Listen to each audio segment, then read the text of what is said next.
Good afternoon students. আজকে আমরা যে পোরশনটা পড়ব সেটা হচ্ছে মাইক্রোস্পোরোজেনেসিস। এটা হচ্ছে আমাদের ফার্স্ট ইউনিটের sexual reproduction in flowering plants, তার একটা খুব ইম্পর্টেন্ট পার্ট। এই পুরো পোরশনটাই আমাদেরকে ভালো করে তৈরি করতে হবে। তো এখানে আমরা সেই জিনিসটা আমি বোঝাবো, ছবি এঁকে বোঝাবো, তোমরা ভালো করে এটাকে ফলো করবে। তো মাইক্রোস্পোরোজেনেসিস কাকে বলে? Microsporogenesis হচ্ছে the process of formation of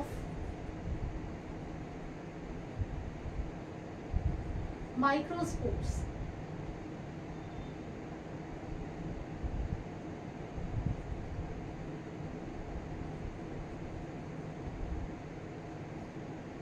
সেটাকে বলা হয় মাইক্রোস্পোরোজেনেসিস। এখানে দুটো শব্দ আছে, একটা হচ্ছে মাইক্রোস্পোর, এটার মানে হচ্ছে মাইক্রোস্পোর, আর জেনেসিস কথাটার মানে হচ্ছে সিনথেসিস, মানে সিনথেসিস বা ফরমেশন অফ মাইক্রোস্পোরকে বলা হয় মাইক্রোস্পোরোজেনেসিস। এটা হয় হচ্ছে অ্যাঞ্জিওস্পার্মদের, প্লান্টসদের অ্যান্থারে। এই যে পোর্শনের এই যে ছবিটা আমি এঁকেছি এটা হচ্ছে একটা অ্যান্থারের মধ্যিখান থেকে ডিসেক্টেড একটা ডায়াগ্রাম। একটা অ্যান্থারকে যদি আমি এর মধ্যিখান থেকে কাটি তাহলে আমি এর মধ্যে এরকম চারটে লোব দেখতে পাবো। এই এক একটা লোবকে বলা হয় মাইক্রোস্পোরেঞ্জিয়াম।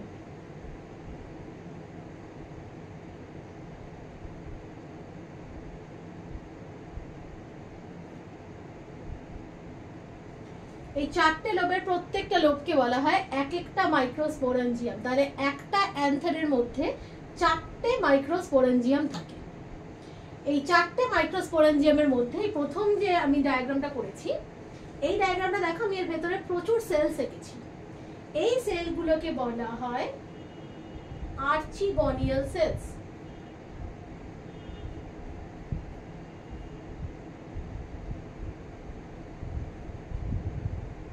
আর্চিগনিয়াল সেলস বা আর্চিগনিয়াল কোষ। আর এই পোরশনটাকে বলা হয় হচ্ছে অ্যান্থারের ওয়াল।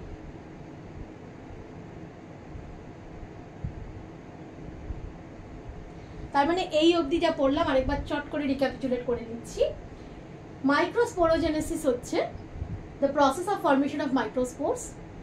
মাইক্রোস্পোরোজেনেসিস হয় হচ্ছে অ্যাঞ্জিওস্পার্মদের মধ্যে, অ্যাঞ্জিওস্পার্মদের অ্যান্থারের ভেতর। একটা অ্যান্থারকে যদি আমি মধ্যখান থেকে কাটি তার মধ্যে আমি চারটে এরকম লোব বা ছোট ছোট কম্পার্টমেন্ট দেখতে পাবো। এই কম্পার্টমেন্টগুলোর নাম হচ্ছে, প্রত্যেকটা ইন্ডিভিজুয়ালি চারটে কম্পার্টমেন্ট হচ্ছে এক একটা করে মাইক্রোস্পোরেঞ্জিয়াম, প্লুরালে বলা হয় মাইক্রোস্পোরেঞ্জিয়া। আর এই মাইক্রোস্পোরেঞ্জিয়াম বা মাইক্রোস্পোরেঞ্জিয়ার ভেতরে থাকে আর্চিগনিয়াল বা আর্কিগনিয়াল সেল বলে কিছু কোষ। এই মাইক্রোস্পোরেঞ্জিয়াম আর এই অ্যান্থারের বাইরের একদম এই আউটার মোস্ট লেয়ারটার মধ্যখানে যে অংশটা সেটাকে বলা হয় ওয়াল অফ অ্যান্থার বা অ্যান্থারের ওয়াল। অ্যান্থারের টোটাল এই পোর্শনটা হচ্ছে পুরোটাই অ্যান্থারের ওয়াল। এই অ্যান্থারের ওয়ালটা আমি কেন এঁকেছি এটা আমরা যখন মাইক্রো গ্যামেটোজেনেসিস পড়বো তখন বুঝতে পারবো, এই মুহূর্তে এটা লাগবে না। তো একদম যখন অ্যান্থারটা খুব ইম্যাচিওর বা প্রথম দিককার অবস্থায় থাকে তখন এই আর্চিগনিয়াল কোষগুলো ঠিক এইরকম ভাবে খুব কম্প্যাক্ট অবস্থায়, পরস্পরের খুব কাছাকাছি কম্প্যাক্ট অবস্থায় এরকম অবস্থায় থাকে। এরপর যখন আস্তে আস্তে অ্যান্থারটা ম্যাচিওর করে তখন কি হয়, এই মাইক্রোস্পোরেঞ্জিয়ামগুলো সাইজে আস্তে আস্তে বড় হয়। আমি এই বিভিন্ন স্টেজগুলো আলাদা আলাদা লোবে দেখাবো। তো সেকেন্ড স্টেজে কি হচ্ছে, এই মাইক্রোস্পোরেঞ্জিয়ামটা যেটা ছোট ছিল সেটা আস্তে আস্তে আস্তে আস্তে একটু বড় হচ্ছে। যত অ্যান্থার ম্যাচিওর করবে সঙ্গে সঙ্গে সঙ্গে সঙ্গে এই মাইক্রোস্পোরেঞ্জিয়ামটাও ম্যাচিওর করবে।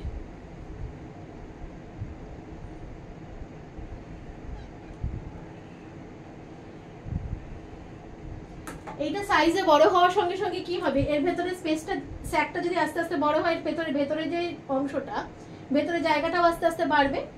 তার ফলে কি হবে, আর্চিগনিয়াল সেল যেগুলো ছিল সেগুলো আস্তে আস্তে আস্তে আস্তে এরকম পরস্পরের থেকে যেটা ইনিশিয়ালি ইম্যাচিওর অবস্থায় খুব কম্প্যাক্ট ভাবে ছিল, সেটা আস্তে আস্তে এদের মধ্যে বেশ কিছুটা জায়গা দেখা দেবে, পরস্পরের থেকে তারা সরে যাবে।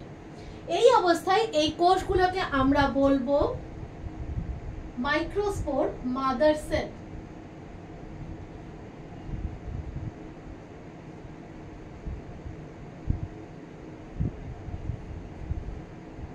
বা MMC।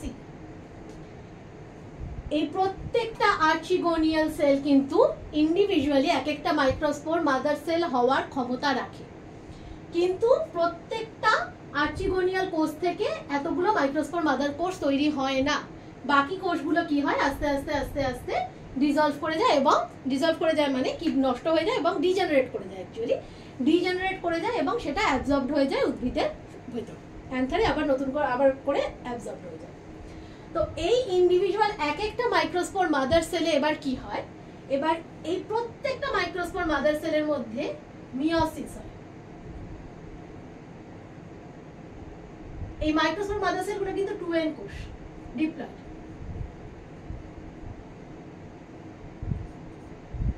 এবার এদের মধ্যে মিয়োসিস হওয়ার ফলে আমরা প্রত্যেকেই জানি মিয়োসিসের ফলে কি হয়, একটা ডিপ্লয়েড কোষ মিয়োসিসের ফলে 4টে হ্যাপ্লয়েড কোষ তৈরি হয়। এক্ষেত্রেও তাই হবে, 4টে হ্যাপ্লয়েড কোষ কিন্তু এক্ষেত্রে যেটা হয় সেটা হচ্ছে টেট্রাড তৈরি করে। টেট্রাড কথাটার মানে কি, টেট্রা কথাটার মানে হচ্ছে 4। টেট্রাড কেন বলছি, 4টে কোষ তৈরি হচ্ছে, কিন্তু এই 4টে কোষ পরস্পরের সাথে একসাথে অ্যাটাচ থাকে। এই কোষগুলো কিন্তু সেপারেটেড হয় না। মানে কিরকম হয়, 4 ধরনের টেট্রাড আমরা দেখতে পাই। একটা হচ্ছে এইরকম দেখতে হয়, 1 2 3, আর আরেকটা হচ্ছে এই যদি 1 2 3 এরকম হয়, আরেকটা থাকে এই পেছন দিকটা, এইরকম সাইডে আরেকটা কোষ থাকে। এটা হতে পারে টাইপ 1। নাম্বার 2 কিরকম থাকতে পারে, 1 2 3 4। নাম্বার 3 কিরকম থাকতে পারে, এরকম লিনিয়ার। আর নাম্বার 4 থাকতে পারে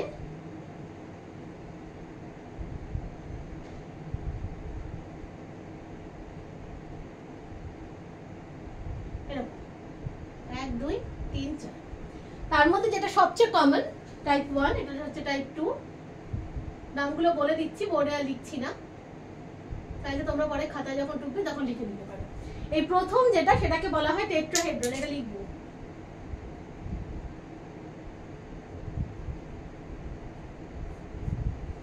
নেক্সট যেটা, এই জিনিসটা, এইটাকে বলা হয় আইসোবাইল্যাটারাল। নেক্সট যেটা, সেটাকে বলা হয় আইসোবাইল্যাটারাল। 3 নম্বর যেটা, এইটা পরপর পরপর সাজানো, এটাকে বলা হয় লিনিয়ার।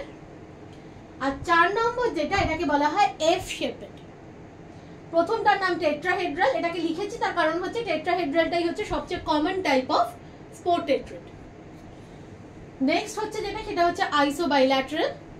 3 নম্বরটা হচ্ছে লিনিয়ার, 4 নম্বরটা হচ্ছে এফ শেপড। এর মধ্যে যেহেতু তোমাদের এমসিকিউ আছে, আমার মনে হয় না টেট্রাহেড্রাল ছাড়া বাকিগুলো আর আসবে, তার জন্য শুধু টেট্রাহেড্রালটা পড়লেই হবে। তো এই টেট্রাহেড্রালটা একটু বড় করে আঁকি।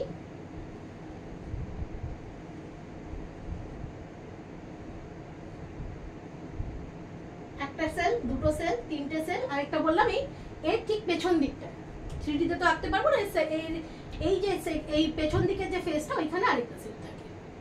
তো এই 4টে সেল মিলে আমাদের এই ফার্স্ট যে টাইপ অফ টেট্রা, সেটার নাম হচ্ছে টেট্রাহেড্রাল, সেই স্পোর টেট্রা তৈরি হচ্ছে। এর কিন্তু প্রত্যেকটা কোষই এম, আর মিয়োসিস হয়েছে। তো এই মাইক্রোস্পোর মাদার সেলগুলো নেক্সট স্টেজে, এই যখন অ্যান্থার ডেভেলপ করে, তখন কি হয়, এখান থেকে স্পোর টেট্রাড তৈরি করে। তো আমাদের থার্ড স্টেপ হচ্ছে ফরমেশন অফ স্পোর টেট্রাড। এখানে আমি ছোট ছোট টেট্রাড রাখি, খুব বেশি আঁকবো না।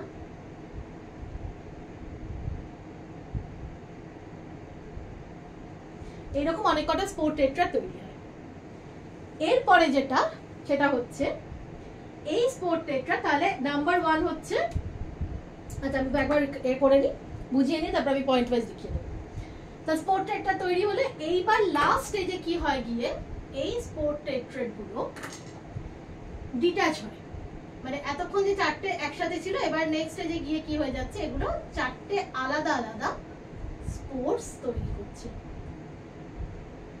টেট্রাড অবস্থায় কিন্তু থাকে না। হ্যাঁ,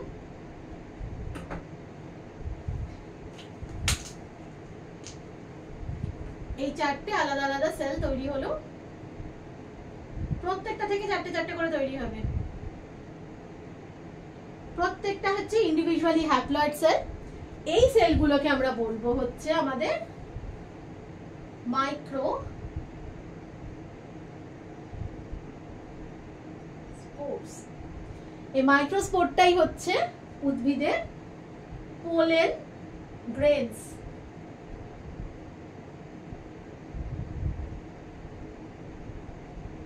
আমরা অলরেডি পলিনেশন পড়েছি। পলিনেশনের সময় আমরা যে পড়েছি উদ্ভিদের যে রেণুগুলো এক উদ্ভিদ থেকে আরেক উদ্ভিদে যে যায়, এই স্টেজটা হচ্ছে সেই স্টেজ যেখানে ট্রান্সফারটা হয়। এই মাইক্রোস্পোর বা পোলেন গ্রেনটা হচ্ছে এক উদ্ভিদের ফুল থেকে আরেক উদ্ভিদের ফুলে বা সেই সেম উদ্ভিদের অন্য ফুলে ট্রান্সফার হওয়া যে অবস্থায় হয়, সেই অবস্থাটা হচ্ছে এই মাইক্রোস্পোর বা পোলেন গ্রেন।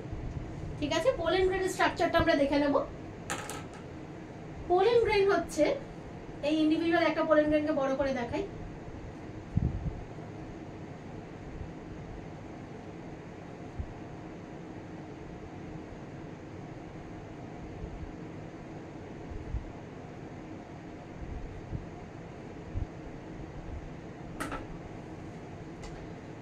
এই পোলেন গ্রেনের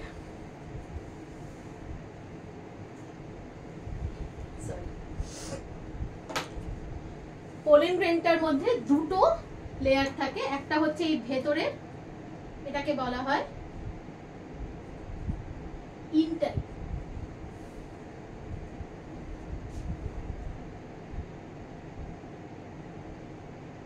আর এই বাইরের যেটা সেটাকে বলা হয় এক্সাইন। এই এক্সাইনটা কিন্তু কন্টিনিউয়াস হয় না, এক্সাইনটার মাঝখানে এইরকম গ্যাপ থাকে। দেখো, এক্সাইনটা কিন্তু কন্টিনিউয়াস না, ইন্টাইনটা কন্টিনিউয়াস। এক্সাইনটা কিন্তু মাঝখানে এই যে গ্যাপ থাকে, এই গ্যাপটা আমাদের লাগবে হচ্ছে গ্যামেটোজেনেসিস। যখন আমরা পড়বো মাইক্রো গ্যামেটোজেনেসিস, তখন আমরা বুঝতে পারবো এই গ্যাপটার কি ফাংশন। এখান থেকে পোলেন টিউব তৈরি হয় এবং এর ভেতরে কি থাকছে, এর ভেতরে আমার এই 2n হ্যাপ্লয়েড নিউক্লিয়াসটা থাকছে। দিস ইজ আ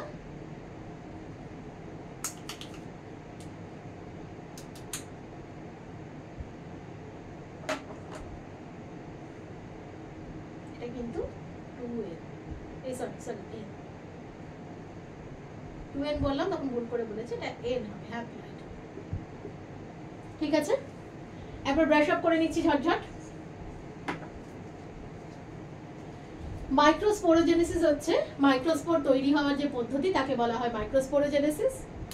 শুরু হয়, পুরো প্রসেসটা শুরু এবং শেষ, শুরু হয় বলবো না, পুরোটাই হয় হচ্ছে উদ্ভিদের অ্যান্থেরে, অ্যান্ড্রেশিয়াম বা পুংস্তবক, তার মধ্যে যে অ্যান্থার আছে সেই অ্যান্থারের মধ্যে হয়।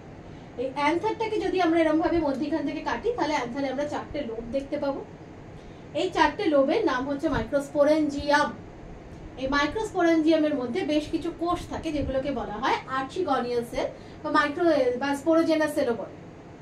তো এই আর্চিগনিয়াল কোষ থেকে কি হয়, যখন আস্তে আস্তে অ্যান্থারটা ম্যাচিওর করে, তখন এই মাইক্রোস্পোরেঞ্জিয়ামটা আস্তে আস্তে সাইজে বড় হয়। তার ফলে কি হয়, এই যে কোষগুলো, আর্চিগনিয়াল কোষগুলো, যেগুলো ইনিশিয়ালি ইমম্যাচিওর অবস্থায় খুব কম্প্যাক্ট থাকে, সেগুলো আস্তে আস্তে নিজেদের মধ্যে বেশ কিছুটা স্পেস হয়। এবং এটা প্রথম ব্যাপার। দ্বিতীয় কথা হচ্ছে আর্চিগনিয়াল কোষ, সমস্ত কোষ থেকে কিন্তু মাইক্রোস্পোর মাদার কোষ তৈরি হয় না, বেশ কিছু কোষ এখানে ডিজেনারেট করে যায়। তার ফলে কি হয়, এই জায়গাটাতে বেশ কিছু গ্যাপ থাকে এই কোষগুলোর মধ্যে। এই অবস্থাটায় যখন আমরা দেখবো যে এই আর্চিগনিয়াল কোষগুলোর মধ্যে বেশ খানিকটা গ্যাপ তৈরি হয়েছে, ম্যাচিওর অ্যান্থারে তারা পরিণত হয়েছে, তাকে আমরা বলবো মাইক্রোস্পোর মাদার সেল বা এমএমসি। এই প্রত্যেকটা মাইক্রোস্পোর মাদার সেল কিন্তু 2n বা ডিপ্লয়েড, তাদের মধ্যে ডিপ্লয়েড নাম্বার অফ নিউক্লিয়াস আছে, ক্রোমোজোম আছে। এই প্রত্যেকটি মাইক্রোস্পোর মাদার সেল এবার মিয়োসিস হবে করে তারা টেট্রাড তৈরি করবে। টেট্রাড মানে মিয়োসিসের ফলে যে চারটে কোষ তৈরি হয়, সেই চারটে কোষই তৈরি হবে, কিন্তু তারা পরস্পরে অ্যাটাচ থাকবে। বিভিন্ন ধরনের টেট্রাড তৈরি হতে পারে, তার মধ্যে যেটা সবচেয়ে কমন সেটা হচ্ছে এই প্রথম অবস্থাটা, যাকে বলা হয় টেট্রাহেড্রাল স্পোর টেট্রাড। 4টে কোষ, 3টে কোষ এরকম, আরেকটা কোষ হচ্ছে পেছন দিকে থাকবে, প্রত্যেকটা কোষ কিন্তু এন। এই টেট্রাড তৈরি হওয়ার পর এরপরে কি হবে, টেট্রাড গুলো ভাঙবে, ভেঙে তারা এই 4টে কোষ সেপারেটেড হয়ে গিয়ে 4টে আলাদা আলাদা কোষ তৈরি করবে। এই 4টে আলাদা আলাদা কোষকে আমরা বলবো মাইক্রোস্পোর বা পোলেন গ্রেনস। এই অবস্থাতে এই মাইক্রোস্পোর বা পোলেন গ্রেনস গুলো অ্যান্থার থেকে বেরিয়ে অন্য উদ্ভিদে ট্রান্সফার্ড হয়। এই মাইক্রোস্পোর তৈরির যে পদ্ধতি তাকে বলা হয় মাইক্রোস্পোরোজেনেসিস। প্রত্যেকটা পোলেন গ্রেনকে কিরকম দেখতে হয়, তার একটা ভেতরের ইন্টারনাল লেয়ার থাকে, সেটাকে বলা হয় ইনটাইম। বাইরে একটা লেয়ার থাকে, সেটাকে বলা হয় এক্সাইন। এক্সাইনটা কন্টিনিউয়াস হয় না, এক্সাইনের মধ্যখানে গ্যাপ থাকে। এই ভিডিও আপাতত এইটুকুনি। এর পরের ভিডিওতে আমরা মাইক্রোগ্যামেটোজেনেসিস কি সেটা দেখব। Thank you.